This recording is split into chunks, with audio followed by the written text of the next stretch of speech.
colocando para gravar para os nossos colegas nos assistirem em outro momento. Pronto. Então, hoje nós vamos falar sobre as complicações oriundas das cirurgias plásticas. A nossa disciplina, como ela funciona? Qual o cronograma da nossa disciplina? Como vocês já puderam observar, nós estamos estudando sobre as cirurgias, estamos estudando as intervenções cirúrgicas, as complicações, para depois, de fato, conhecer as cirurgias, certo? Por que a gente adotou esse cronograma? Uma vez conhecendo os tipos de complicações, conhecendo os tipos de sutura, conhecendo o tecido, como ele vai se comportar, as fases da cicatrização, quando nós formos estudar as cirurgias, vai ficar muito mais fácil ter a compreensão do que de fato pode acontecer para aquela intervenção cirúrgica. Então, hoje nós vamos estudar as complicações que podem surgir a partir das cirurgias plásticas que nós vamos vivenciar na nossa rotina clínica. Sintam-se à vontade para, no decorrer da aula, vocês realizarem as suas perguntas. Bom, o seroma, ele é muito falado. É uma complicação que pode acontecer em muitas cirurgias, no pós-operatório, no caso. E o que de fato é esse seroma? O seroma, ele é uma coleção de líquido que se forma abaixo da pele, próximo à área operada. E se vocês observarem aqui na imagem, o médico ele está aspirando o seroma. O seroma, ele geralmente precisa dessa punção, que é uma seringa onde ele punciona a quantidade de líquido que está lá abaixo da pele que não foi reabsorvido. Esse seroma, ele geralmente é constituído, tem uma composição semelhante ao plasma sanguíneo e ele vai se acumular nos espaços que ficam abaixo da pele, onde houve o descolamento no ato cirúrgico. Ele vem do soro das hemácias e também dos vasos linfáticos que foram rompidos, ou seja, a constituição é do soro das hemácias e também tem um pouco de linfa, que forma o seroma. O seroma, ele tem uma constituição líquida, porque ele não possui anticoagulantes na sua composição, então ele não fica sólido, ele fica com um aspecto mais líquido abaixo da pele.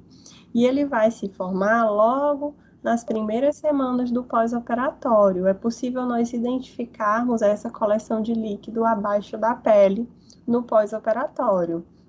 E quando nós identificarmos, nós precisamos encaminhar o nosso cliente para o cirurgião para que o médico avalie de que modo ele vai intervir no tratamento desse seroma.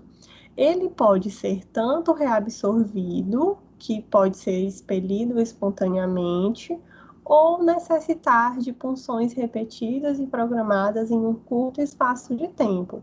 Essas punções são aquelas da imagem que nós visualizamos, que o médico localiza a área do seroma, ele localiza com a quantidade esperada de seroma e faz a punção através de seringas. Ele fura com uma agulha mais calibrosa e aspira aquela quantidade de líquido que está formando o seroma naquela área.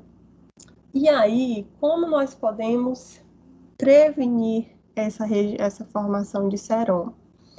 Imaginem, pessoal, uma cirurgia de lipoaspiração, onde temos uma cânula muito grande, conectada a um equipamento de aspiração.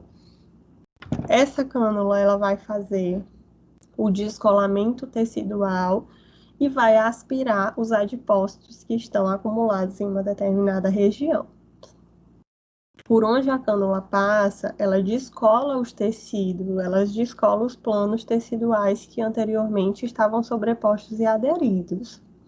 Nesse espaço que a cânula percorre, ela deixa a pele, claro, distanciada uma da outra, né? Houve uma lesão naquela região e vai formar líquido, vai formar edema, que faz parte totalmente fisiológico após um trauma.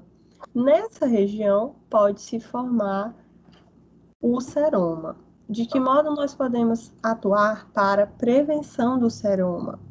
Existem as técnicas de drenagem linfática no pós-operatório e existe também a malha compressiva, a cinta compressiva ou malha.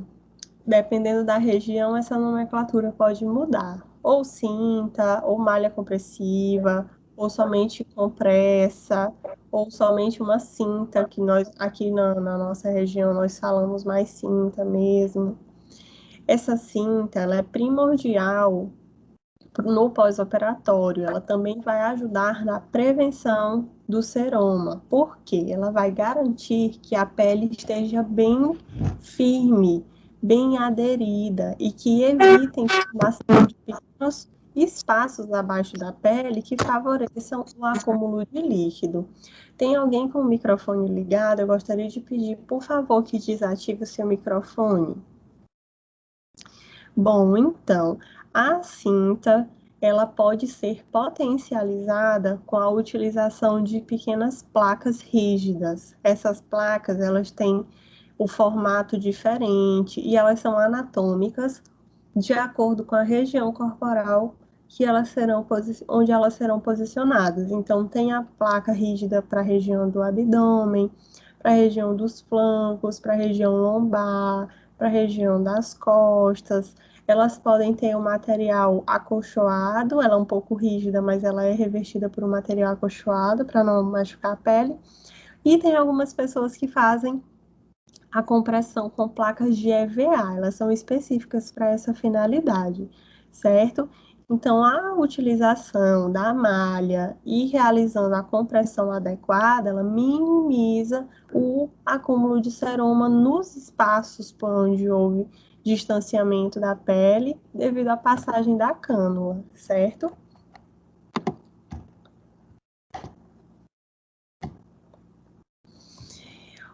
Na região do seroma, o local vai ficar abaulado. O que significa isso? Ele fica mais edemaciado, como se fosse um inchaço na região. O líquido interno, ele pode ser movimentado. Então, quando nós identificamos, a sensação é que tem uma bolha abaixo da pele e nós conseguimos movimentar o acúmulo de líquido que está lá embaixo.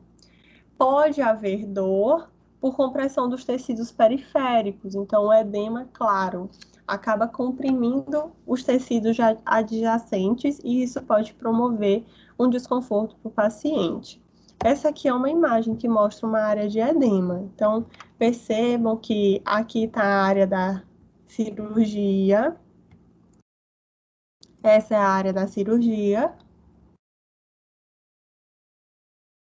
Na visão lateral, nós podemos observar como fica abaulado. Na visão frontal, dá para perceber também um leve abaulamento, mas na visão lateral fica muito mais evidente, certo? Geralmente, fica bem abaixo da cicatriz. A drenagem linfática no pós-operatório, ela também vai atuar como um método preventivo à formação do seroma, porque ela vai auxiliar o corpo na reabsorção dos edemas pós-cirúrgicos, certo? Então, é muito frequente que os médicos liberem os pacientes deles para realizarem o pós-operatório, inclusive já pensando na prevenção de seroma. Quais tipos de cirurgias podem fazer ou podem nos trazer o aparecimento de seroma? A maioria das cirurgias onde há um descolamento tecidual, como por exemplo a abdominoplastia. A abdominoplastia é a cirurgia para retirada dos excessos de pele na região abdominal. Então, ela pode ser realizada tanto no baixo abdômen, como que é a mini abdominoplastia, como ela pode ser feita em toda a extensão abdominal, que vai geralmente de um osso ilíaco ao outro, ou pode ser a abdominoplastia estendida, que ela já vai pegar também as costas do cliente, fazendo um lift de costas e de glúteos. Então, como nessa cirurgia há um descolamento tecidual importante, também é possível que se perceba ou se forme o acúmulo de seroma. Nessas cirurgias também, lá na frente nós vamos ver, é possível observar que os médicos deixam o dreno. O dreno, ele é uma mangueirinha que fica abaixo da pele e ela tem por objetivo auxiliar na reabsorção desses líquidos que ficam no meio extracelular após a cirurgia. Esses líquidos, o dreno, ele é importante também nesse sentido, porque ele minimiza a formação do seroma, porque ele ajuda o organismo a drenar os líquidos que estão no meio extracelular. A própria lipoaspiração, ela causa um descolamento tecidual muito grande, e isso também facilita a formação do acúmulo de líquido abaixo da pele. Além da lipoaspiração, outras cirurgias plásticas faciais, como por exemplo a ritidoplastia, que é a cirurgia para remodelagem da face, ou uma cesariana, a própria cirurgia cesárea para o parto, ou outras cirurgias eletivas para outras finalidades também podem favorecer o aparecimento de seroma, certo? Então, não é exclusivo da cirurgia plástica, a área fica mais abaulada, promove um abaulamento, dependendo da quantidade do seroma, a necessidade de punção, ou o organismo consegue reabsorver. Outros pontos característicos do seroma é que, se ele não tratado, ele deixa essa característica de hiperemia, olha só. Além disso, sinais inflamatórios, como, por exemplo, calor, edema, dor, certo? Aqui na imagem ao lado, nós podemos perceber que uma mama ficou com um edema muito grande, onde houve a formação do seroma, e essa imagem C mostra após a punção. Mesmo assim, ainda está com um abaulamento muito grande. Aqui é uma imagem por ultrassonografia, onde foi possível identificar as áreas onde estava o seroma encapsulado, que ele forma uma cápsula, como se o nosso organismo, as células de defesa do nosso organismo, elas formassem um envoltório ao redor daquele líquido e estivessem trabalhando para sua eliminação. Aí encapsula o seroma e é preciso fazer a punção desse seroma que está encapsulado, certo? O seroma ele pode evoluir para uma infecção, então ele precisa ser monitorado, precisa de uma assistência médica para não permitir que ele evolua, certo? Porque naquele líquido não tem proliferação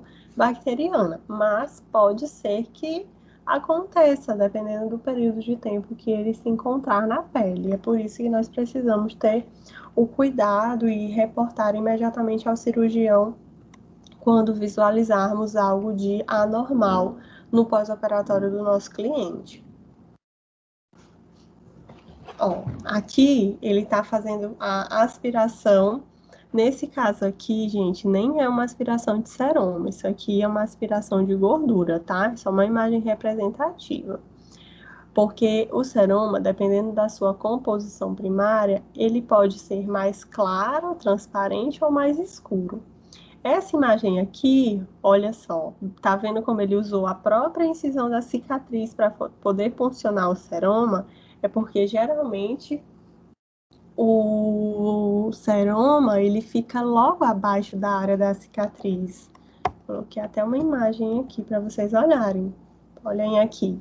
Ele fica imediatamente abaixo da cicatriz, onde houve um descolamento de pele importante, certo? Então, o seroma ele pode formar uma cápsula. Essa cápsula ela já vai dificultar essa mobilização em meio líquido, como ele geralmente se apresenta, e precisa de atenção médica para ser reabsorvido, tá? A nossa intervenção diante de um seroma é identificá-lo e encaminharmos ao cirurgião. Ah, professor, então eu não posso fazer as orientações preventivas? Sim, o cirurgião, no centro cirúrgico, na verdade, antes da cirurgia, ele já passa todas essas recomendações. tá? Mas, enquanto esteticista, nós podemos reforçar as recomendações ou até mesmo verificar qual é a conduta do médico, porque às vezes podemos entrar em conflito com a conduta médica diante das nossas recomendações. Às vezes o cirurgião, olha, eu não quero que faça drenagem linfática nos 7 dias que se sucedem após a cirurgia. A gente sabe que se fizer drenagem linfática mais cedo, ele vai apresentar menos edema, o paciente apresentará menos edema, mas é uma conduta do cirurgião, tá? Então, nós precisamos sempre respeitá-lo. Se nós tivermos dúvida e sugerirmos que é uma formação de seroma, é muito importante também que nós indiquemos que o médico avalie. Nós não vamos ligar, doutor, eu estou aqui com a sua paciente fulana e eu percebi que ela está com uma área de seroma. Nós não podemos dar o diagnóstico fechado, até porque nós não temos instrumentos para avaliação que nos permitem fazer isso, certo? O diagnóstico quem fará é o cirurgião, mas eu estou observando e considero que essa área é uma área sugestiva a seroma, e é isso que nós vamos falar para o médico. Peça para ele avaliar, estou percebendo que tem uma região abaulada, que eu gostaria que o senhor avaliasse, pois pode ser uma área sugestiva à formação de seroma. Então, explicar o que você está percebendo diante daquele contexto e pedir para ele avaliar, tá bom? Nós não podemos afirmar, afinal, não podemos finalizar um diagnóstico. E aqui, a remoção por punção, percebam que na foto da esquerda é uma cirurgia de abdominoplastia. Olha o tamanho da seringa. Uma seringa bem grande para comportar o líquido que... E aqui na imagem da direita nós temos um dreno, né? O dreno, ele fica coletando, forma uma pressão negativa aqui embaixo e ele fica aspirando através de uma mangueirinha que direciona para essa embalagem que vai ser descartada o líquido que está sendo aspirado. E aí, cada pessoa o tempo de permanência do dreno vai depender da quantidade de material que é aspirado e também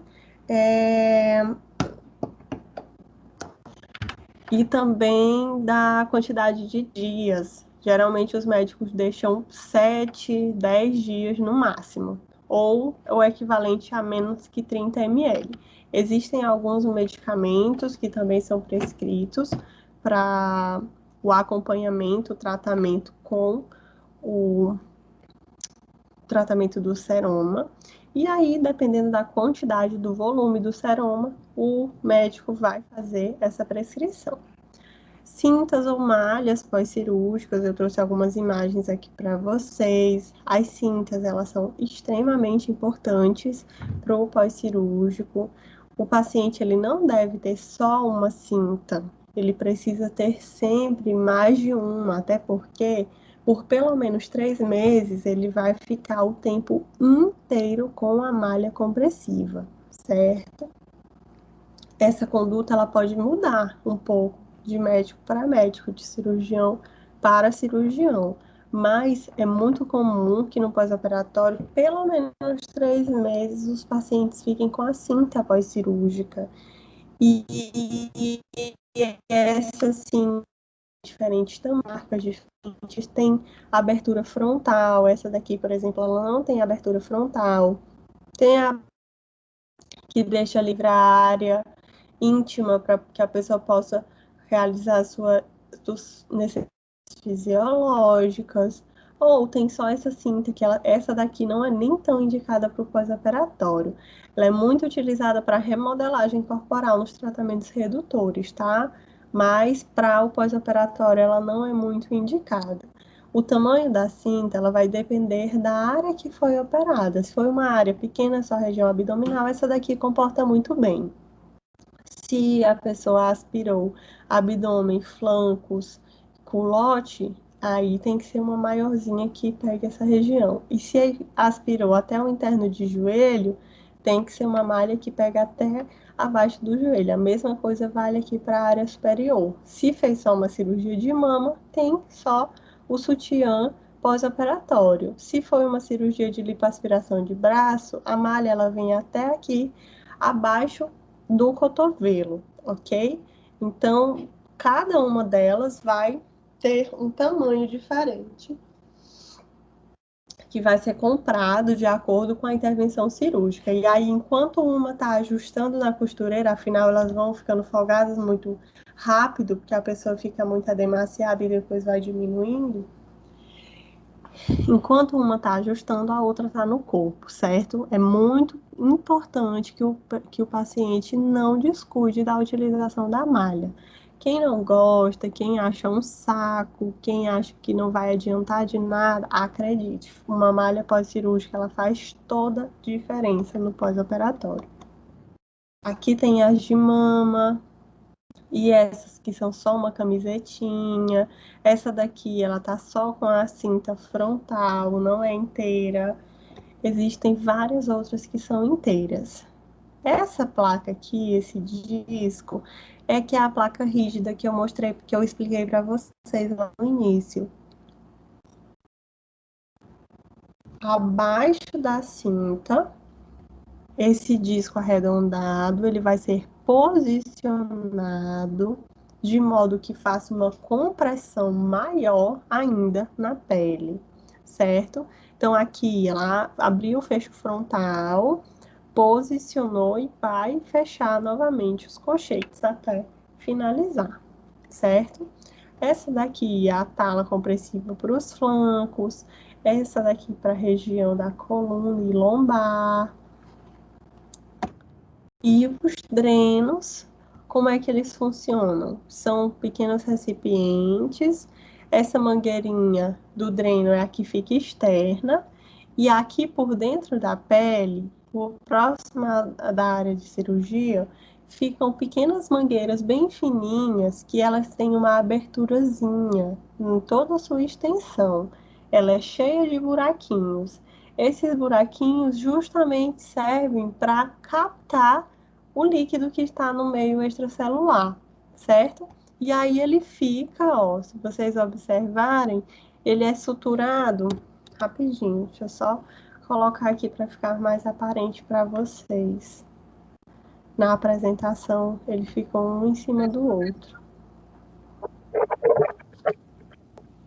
Professor, Oi, tô ouvindo.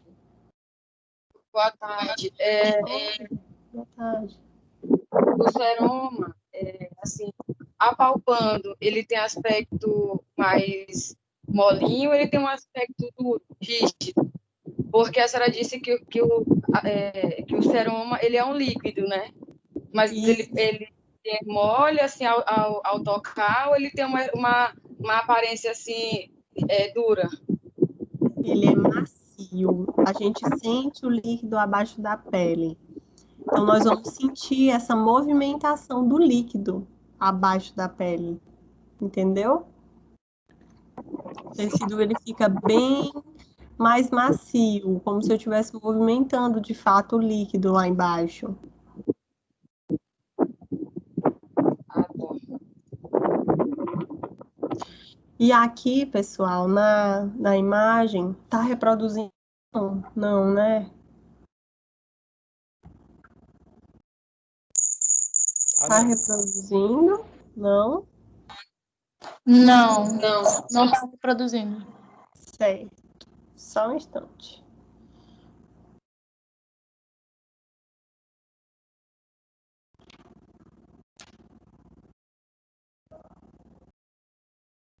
Pronto, foi. Só para organizar aqui a disposição das imagens.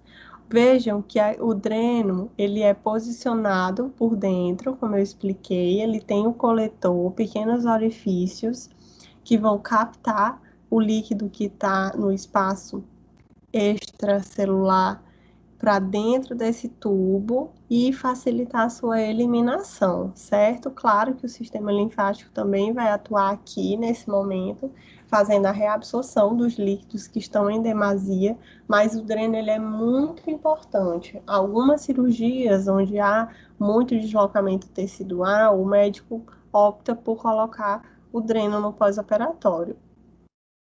E aí ele vai, né, introduz a mangueirinha, ele sutura uma porção da pele, faz um buraquinho aqui na pele, sutura uma porção da pele nessa mangueira, então vocês conseguem ver aqui o fio da sutura, amarra bem forte, e aí faz um curativo, né? Para não ficar, para o dreno não ficar tracionando a pele. E isso aqui é o que está lá dentro, ó. Percebam que tem muito resto de sangue, mas também não é aquela cor viva do sangue, tem muito líquido também sendo extraído. O dreno, ele também favorece a não formação do seroma, certo? Então, por isso alguns cirurgiões preferem utilizá-lo. Uma outra complicação é o hematoma. O hematoma é algo que nós confundimos muito, né? O hematoma com a equimose. Toda vez que a gente bate que fica roxo, não é um hematoma que se forma, é uma equimose que se forma, certo? O hematoma, ele é um acúmulo de sangue na pele ou no tecido subcutâneo. Geralmente, ele é bem definido e dá ao paciente uma sensação de compressão localizada, dor e aumento de volume repentino nessa área operada. Nós podemos perceber também um sangramento ativo pela linha da sutura da ferida pré-operatória e a deformação na superfície da pele. Algumas características do hematoma são manchas localizadas, aquelas manchas bem visíveis, bem escuras, com sinais flogísticos e ao toque sente-se abalamentos com coágulos e algia, quadros de dor.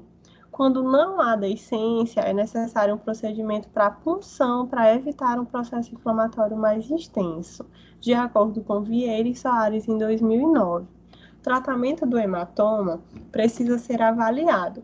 Por que eu estou dizendo isso? Porque muitas vezes o hematoma ele é caracterizado pelo extravasamento de algum vaso sanguíneo, sabe?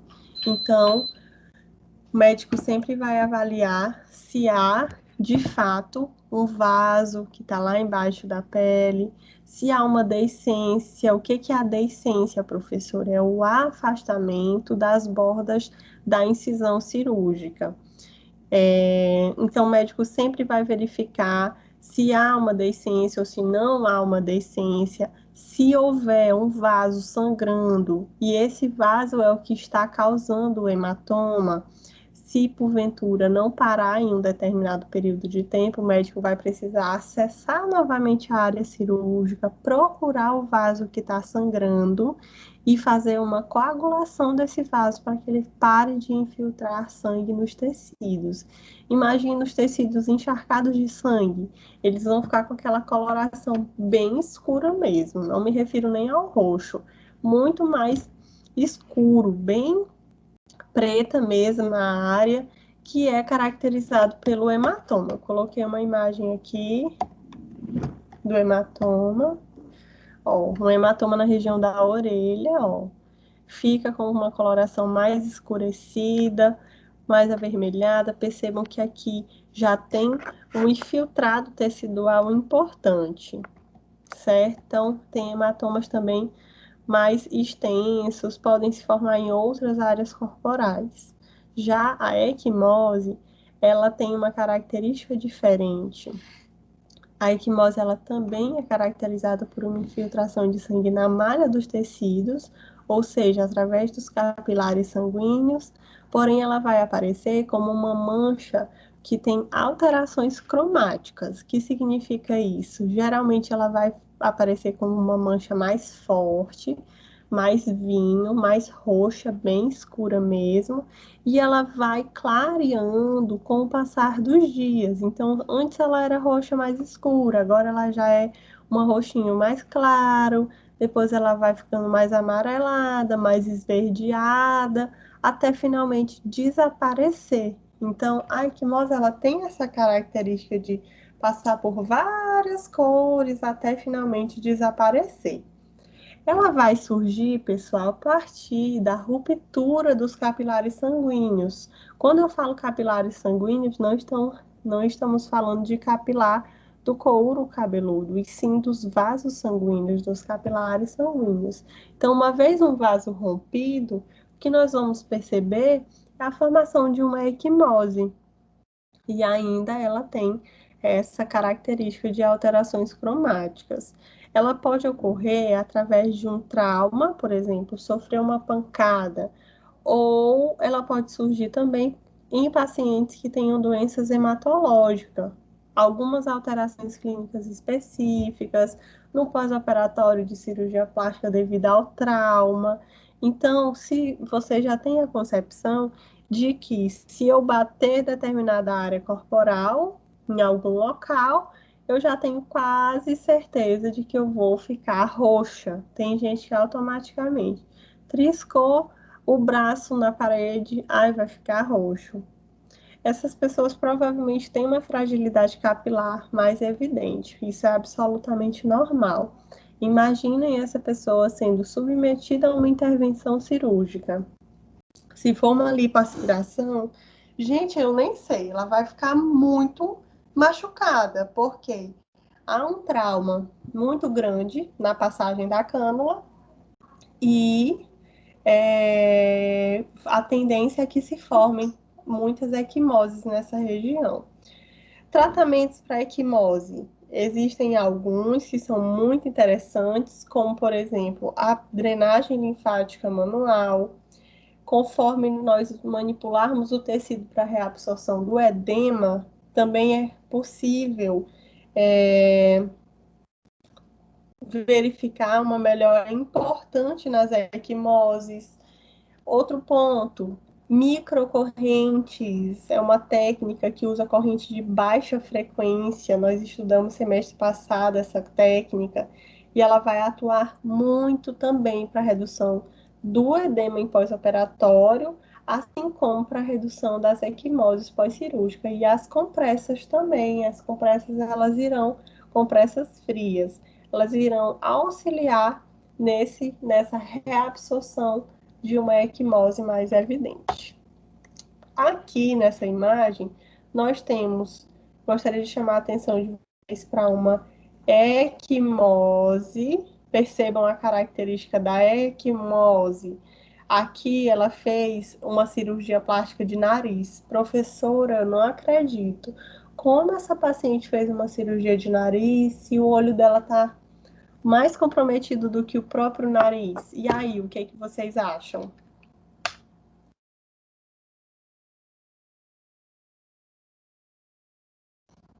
E aí, Thalissa? Ed, cadê você? Edmara e Edinaldo. Tem pessoas que têm a facilidade de.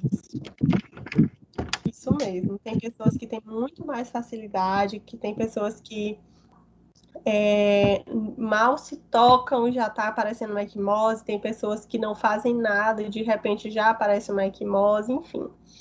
Nós temos o hábito de falar, nossa, eu estou com um hematoma enorme aqui na minha perna, no meu braço, mas isso na verdade é uma equimose. E o que é que essa imagem retrata para a gente? Retrata uma paciente que fez uma cirurgia de rinoplastia, que é a cirurgia para remodelagem do nariz, e nós estamos vendo que essa paciente, ela está com o curativo, porém ela está com muito edema na região da área dos olhos, mas muito mesmo.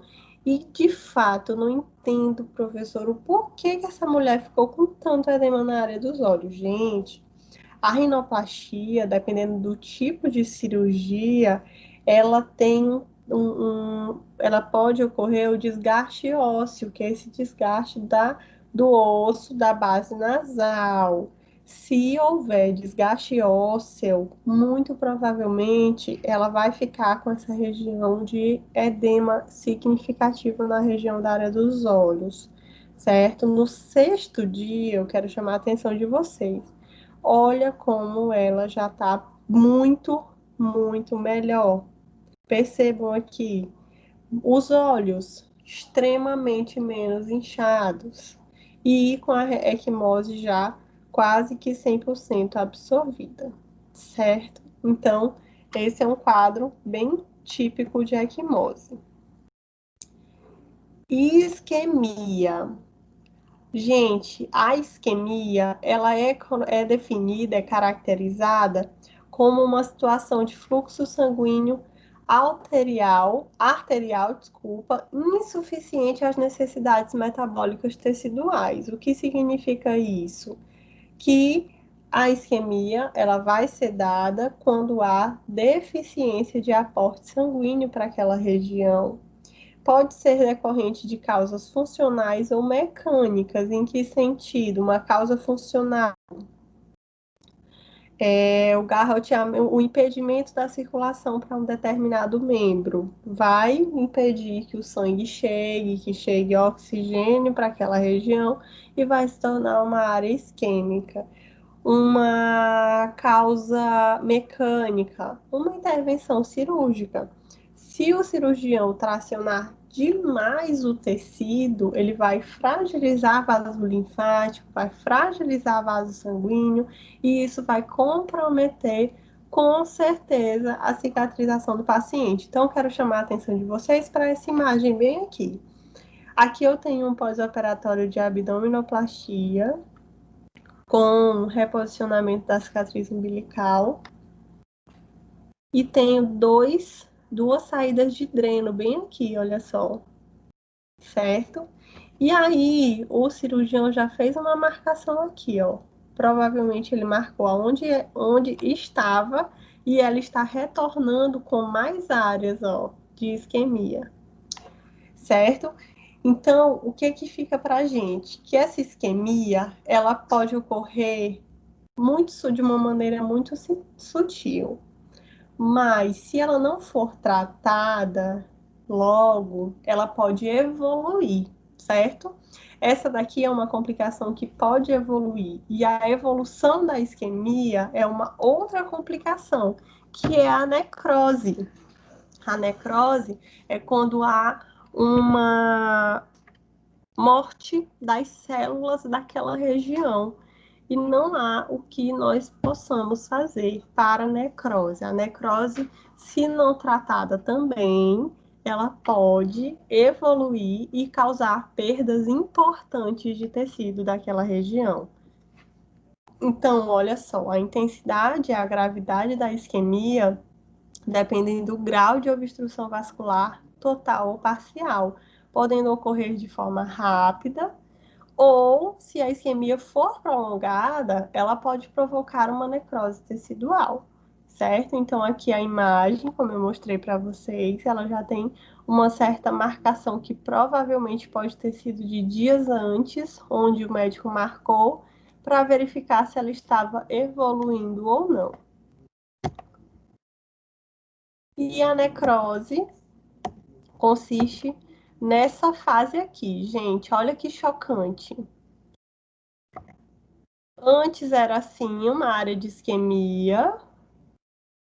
Depois, olha o que aconteceu. Começou a fazer uma fragilidade capilar e houve um distanciamento das margens da lesão, ou seja, houve uma deiscência com necrose. E olha isso aqui, olha a área onde a necrose já está se expandindo. Isso aqui, a terceira imagem, ela mostra a remoção de toda a área necrosada. Gente, por favor, olhem muito bem para essa imagem. O que vocês têm a falar sobre isso?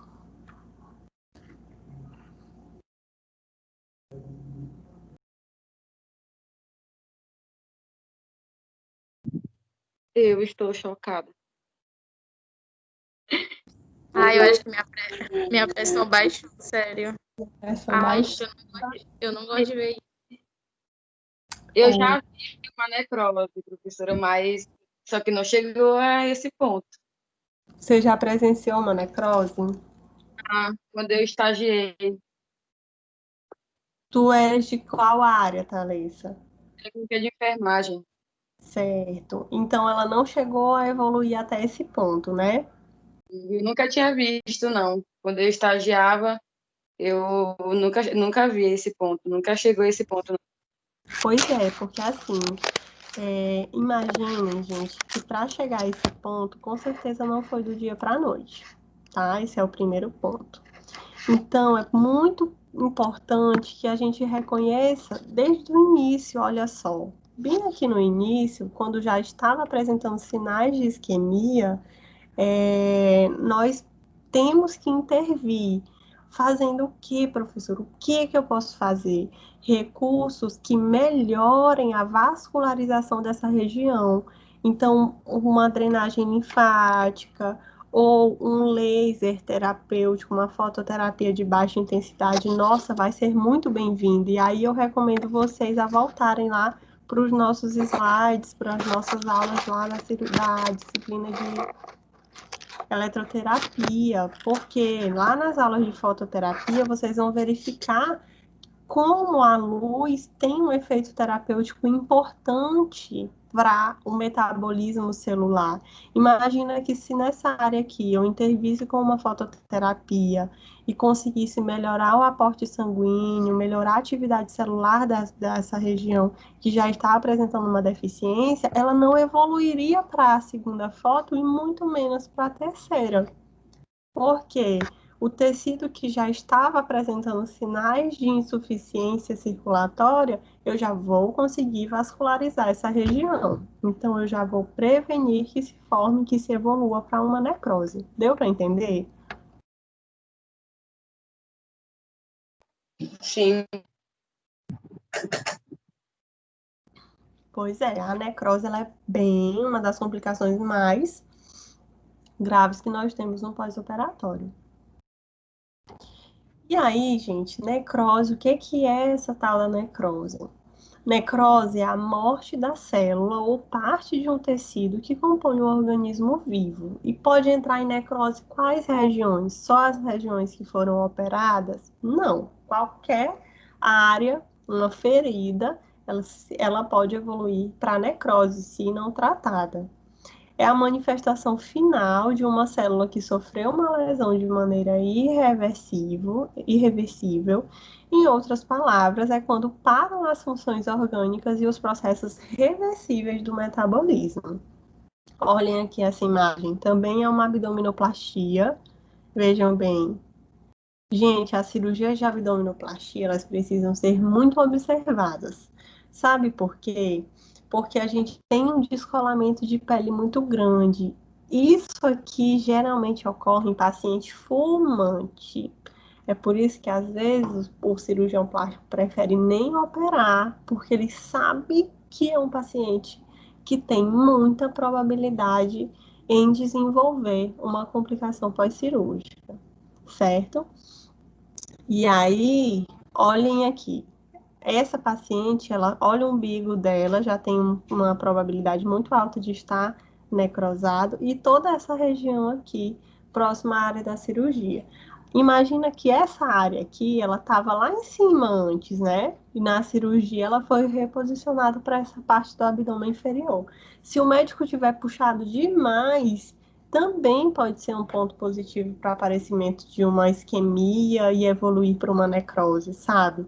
Então, todos esses pontos, eles são minuciosamente observados antes da intervenção cirúrgica.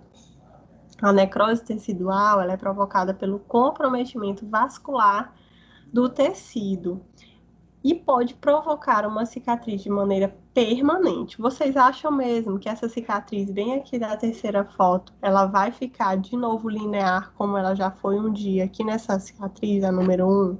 Me respondam aí.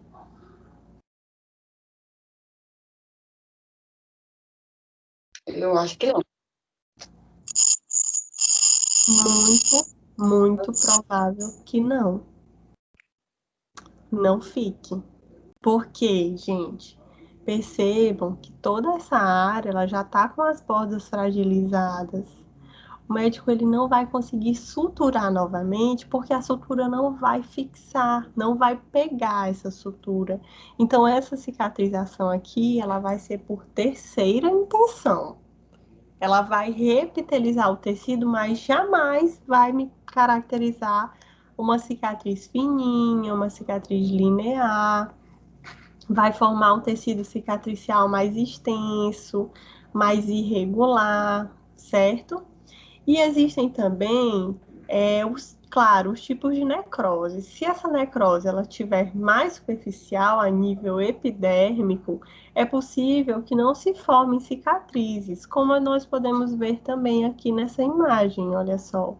Essa daqui, ela está mais superficial, então ela teve uma necrose, é utilizado um medicamento para fazer o desbridamento medicamentoso e o que não resolver com medicamento, aí sim é realizado o desbridamento mecânico, certo?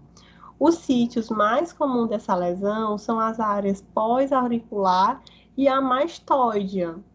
A necrose pode ser causada por um hematoma não diagnosticado, um retalho que foi muito traumatizado durante a dissecção, pela excessiva tensão no fechamento, pela lesão térmica do cautério, por um curativo que ficou muito compressivo ou por infecção. Então, todos esses fatores podem me acrescentar ou me favorecer o aparecimento de uma área com necrose tecidual, certo? A cicatriz que vai ser resultante de uma área com necrose, ela vai ser mais alargada e provavelmente ela necessitará de uma correção no futuro. Se o paciente estiver disposto a se submeter novamente a uma intervenção cirúrgica, a gente não sabe, né? E aqui a observação: pacientes fumantes, diabéticos ou com irradiação prévia de cabeça e pescoço aumentam as chances de complicações com hematoma e ou necrose da pele e também dificuldade da cicatrização. As infecções não são habituais e geralmente elas estão relacionadas a seromas ou hematomas persistentes que não foram drenados. Então, por isso é importante, voltando lá para o seroma, é importante identificar a formação de um seroma e para que ele também minimize as chances de infecção. E no caso dos hematomas, o médico vai avaliar se há a necessidade de realizar uma nova intervenção para fazer a cauterização daquele vaso que ficou sangrando. Qual é a característica de uma área necrosada? Geralmente ela é fria, ela tem um aspecto gelado e úmido também. Tem uma coloração diferente, né? Fica sempre com aspecto de hiperemia no local e as bordas dela são mais escurecidas. Quais os tratamentos estéticos, a intervenção estética que nós podemos realizar? Uma massagem interdigital com uma irrigação periférica e também as microcorrentes. Microcorrente, ela vai auxiliar muito, muito, muito quando se fala de minimizar quadro infeccioso e também para estimular a cicatrização, o reparo tecidual. Ou seja, um pouco se fala da microcorrente para reparo tecidual, mas é uma corrente de baixa frequência que tem um riquíssimo poder de incremento à adenosina trifosfato, que vai me conferir uma cicatrização de maneira muito eficiente. Então, microcorrente é vida para o pós-operatório e pode ser utilizada em uma área que está apresentando sinais de necrose, certo? Então, aqui mostra uma cirurgia de mama com a presença de um retalho importante.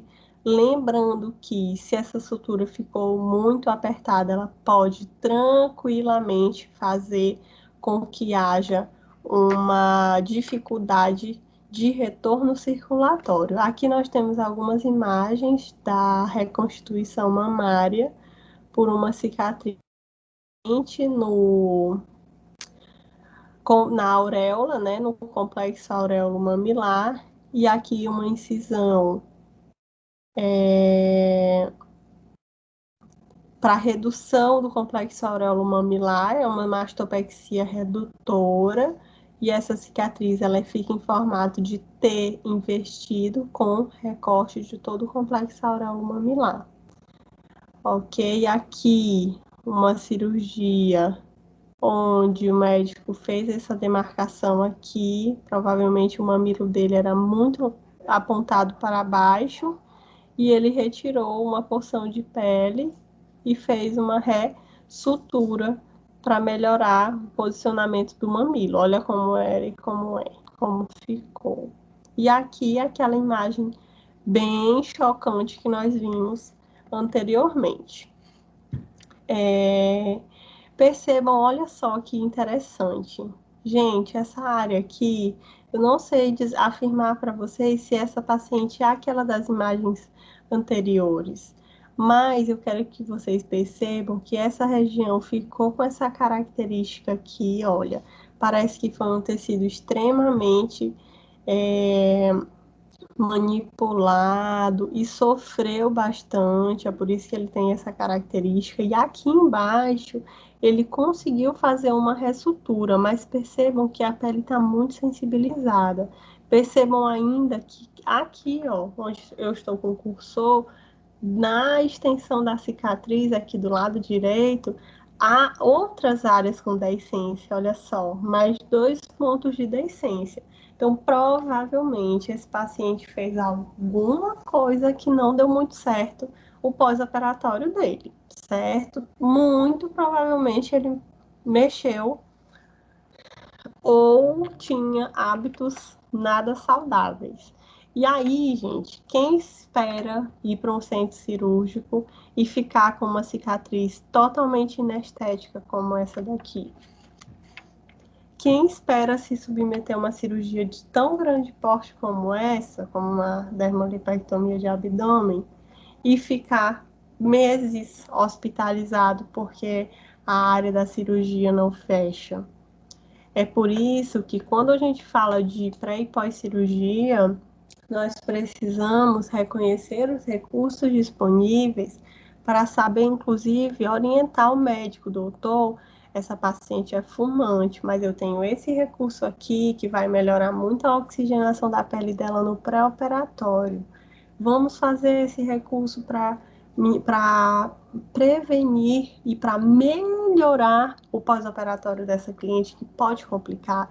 Se você tiver fundamentação teórica, tiver embasamento para arguir dessa forma com o médico, com certeza ele vai te dar muita credibilidade, até porque ele sabe o quanto é perigoso e arriscado para a cirurgia dele operar uma paciente que tem déficit nutricional, que é fumante, que é diabética, porque todas essas condições podem acarretar numa má cicatrização, certo?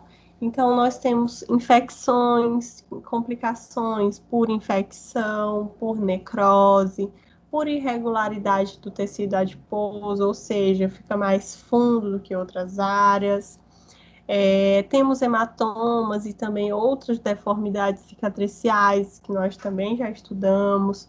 Temos a trombose venosa profunda e também a embolia pulmonar. E também poderão causar a quebra da expectativa do paciente, ou seja, o paciente vai para o centro cirúrgico com uma expectativa maravilhosa da intervenção cirúrgica e sai de lá completamente arrasado, frustrado, decepcionado. Muitas vezes a culpa nem é do cirurgião, nem é da equipe de cirurgia, mas foi o que o organismo dele, como o organismo do cliente reagiu à intervenção cirúrgica. Aqui nós temos uma foto de necrose no nariz. Olha só isso, gente. Olha como fica uma área escura.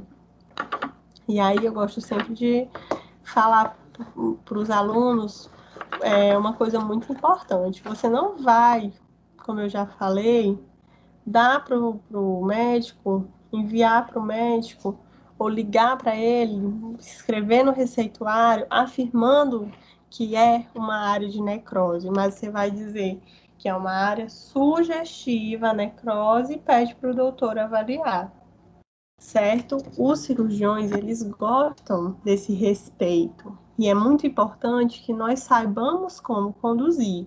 Doutor, tudo bem? Eu sou a Rindala, eu trabalho com pós-operatório. Eu gostaria que o senhor me permitisse demonstrar o meu trabalho para que nós possamos formar uma parceria. E aí eu estou aqui acompanhando o pós-operatório dos pacientes do Dr. Fulano e me deparo com uma área de isquemia que já está evoluindo para necrose. Opa, isso aqui não era para estar aqui. Então já vai me acionar que aquela condição não era a esperada. E aí eu já vou acionar o doutor. Doutor, eu gostaria que o senhor avaliasse a fulana, porque a cirurgia dela está com uma área diferente, sugestiva a uma área de necrose. Ponto. É só isso. Então, tudo bem, encaminha ela para mim, tal, tananana. Ok. Você não pode falar para o cirurgião também de qualquer jeito, até porque nós estamos conversando entre profissionais e não de maneira informal. Você vai ligar para o cirurgião, oi, doutor, oi, fulano. Eu tô aqui com a paciente e eu tô vendo que o nariz dela tá preto.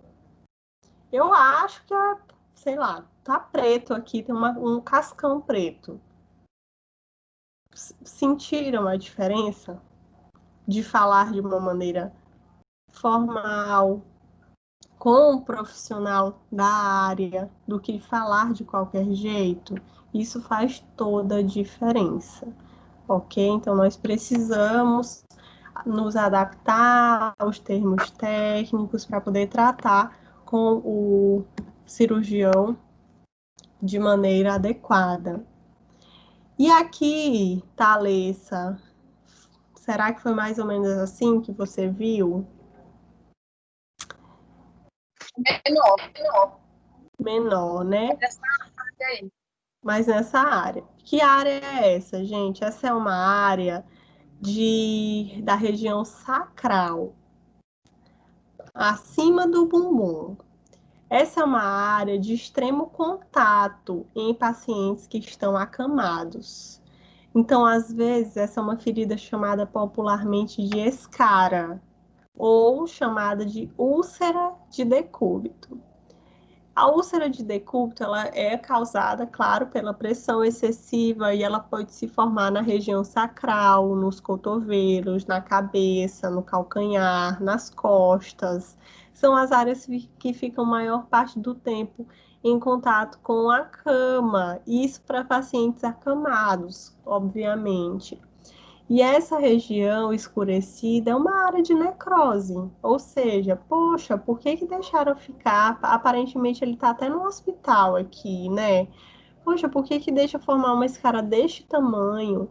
E aí o que foi feito aqui? Um desbridamento mecânico. O que significa isso? A equipe médica, geralmente quem faz isso são enfermeiros, técnicos de enfermagem, que eliminam todo o tecido superficial que está necrosado. Eles retiram todo esse tecido escuro e deixam a área igual está aqui na figura ao lado, uma ferida aberta, uma ferida exposta, para que ela possa cicatrizar, certo? Então, é muito, muito traumático. Existe também o desbridamento medicamentoso, autolítico, e existe também a oxigenação hiperbárica, que é a câmara hiperbárica. Esse tratamento, ele é utilizado, aqui em São Luís só tem uma câmara hiperbárica, que é do Hospital São Domingos, que eu tenha conhecimento, era só o São Domingos que tinha, e eles fazem essa oxigenação hiperbárica para aumento da atividade celular.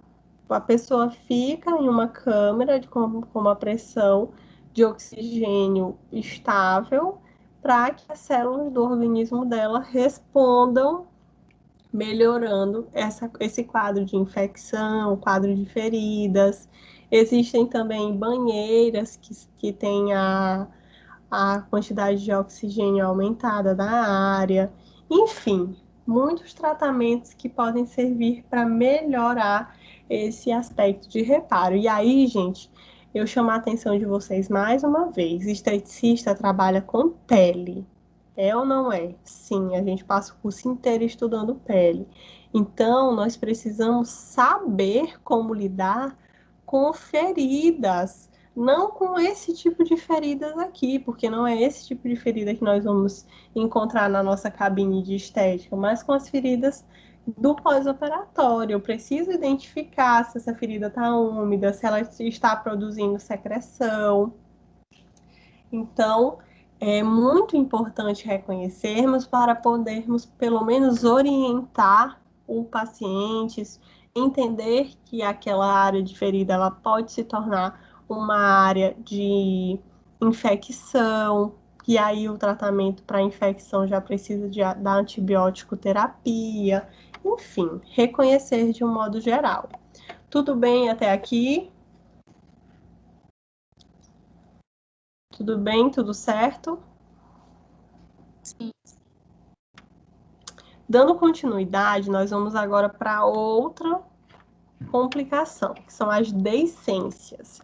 As deiscências, elas são caracterizadas pelo distanciamento das bordas da incisão, ou seja, a definição é a abertura espontânea das suturas cirúrgicas. É uma separação das bordas dos tecidos que foram unidas por pontos, que ocorre durante o período de pós-operatório.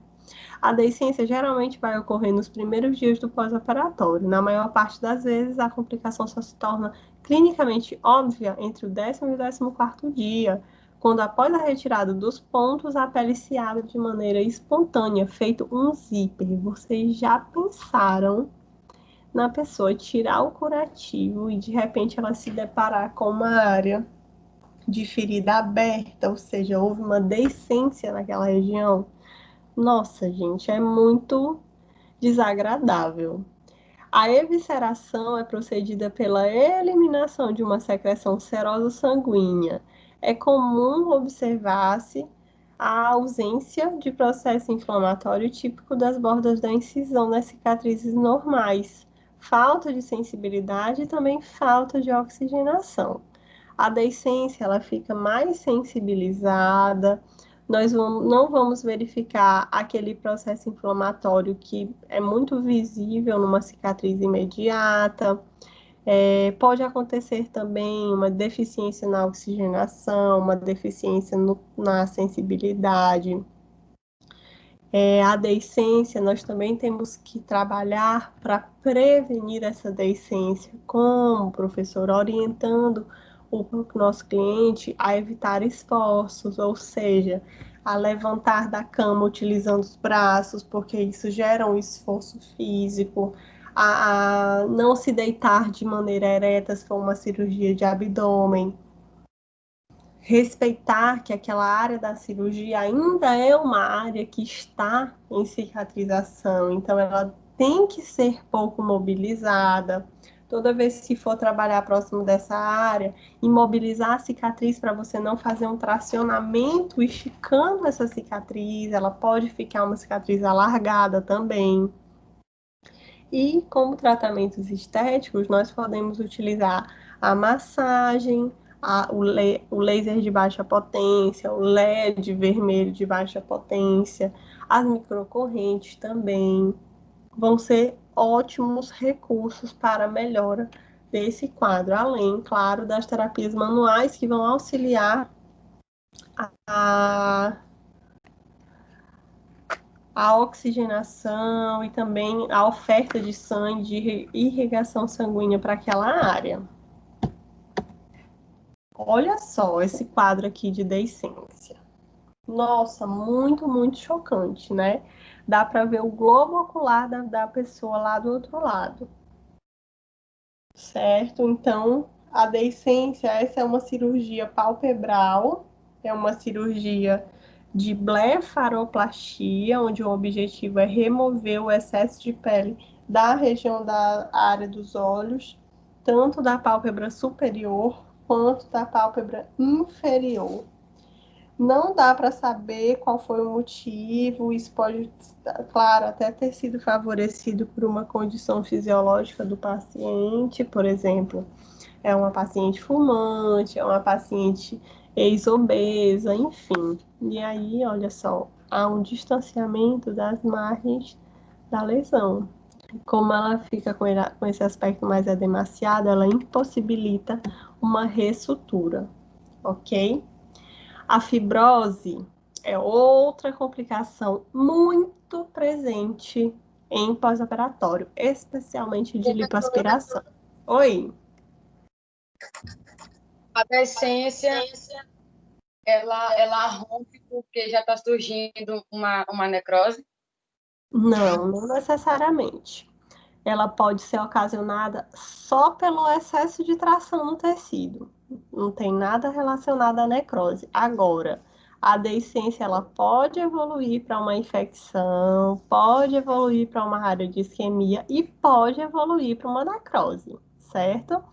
Mas ela não vai aparecer porque já está necrosando, não, tá bom? Ok. Tá bom. Certo? Alguém tem mais alguma dúvida sobre os assuntos que nós já vimos até agora?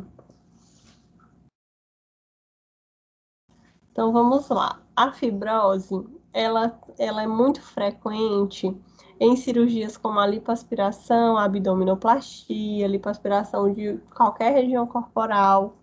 E ela é caracterizada pelo excesso de cicatrização dermoepidêmica, ou seja, a área que foi traumatizada na intervenção cirúrgica, ela sofreu, claro, uma lesão, ela vai passar pelos estágios da fase de cicatrização, e a fibrose, ela ocorre quando há uma produção excessiva de tecido cicatricial.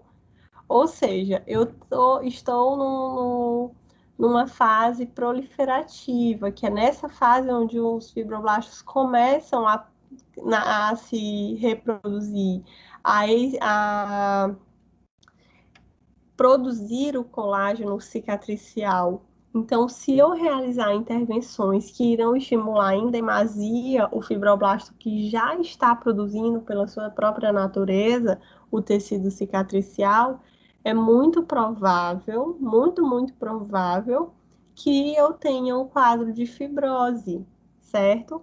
Então, o cuidado que nós precisamos ter é na manipulação excessiva desse tecido cicatricial para que não se forme um tecido fibrótico, ok? Que tipo de tratamentos estéticos nós temos para fibrose?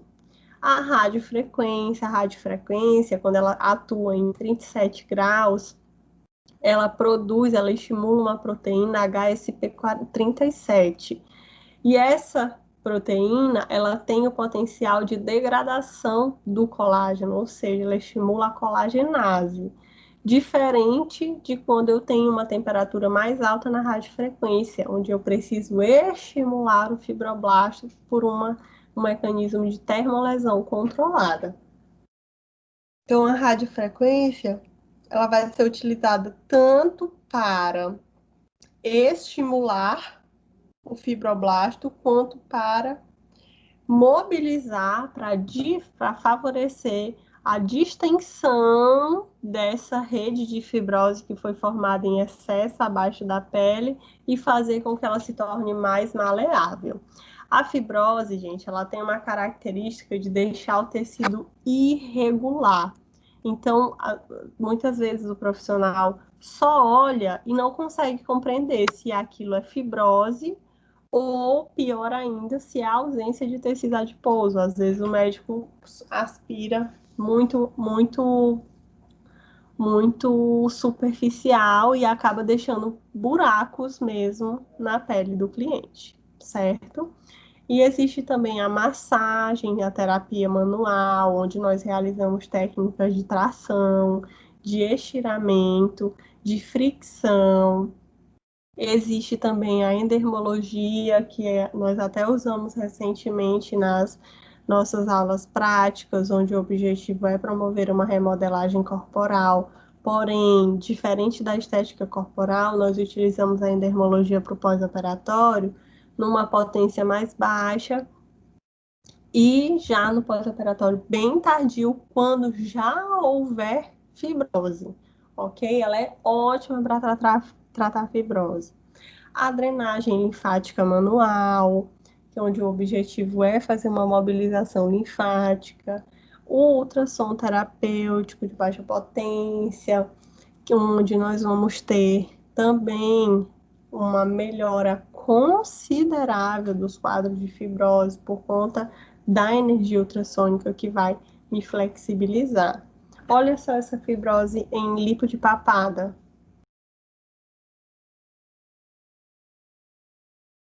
Vocês observarem, ela tinha uma área imensa de aderência aqui, tem até um pontinho escuro, e depois da cirurgia ela ficou com uma região bem mais lisinha, bem menos irregular, e é isso que a gente espera para o pós-operatório. Aqui nessa imagem eu tenho a diferença entre uma equimose e um hematoma. Olha só. Equimose é quando ocorre uma infiltração de sangue nos tecidos pela ruptura dos capilares. Olha aqui, ó, pós-operatório. Passou a cânula aqui, ficou toda cheia de equimose. Aqui já dá para perceber que ela tem uma característica mais amarelada e aqui já sumiu completamente.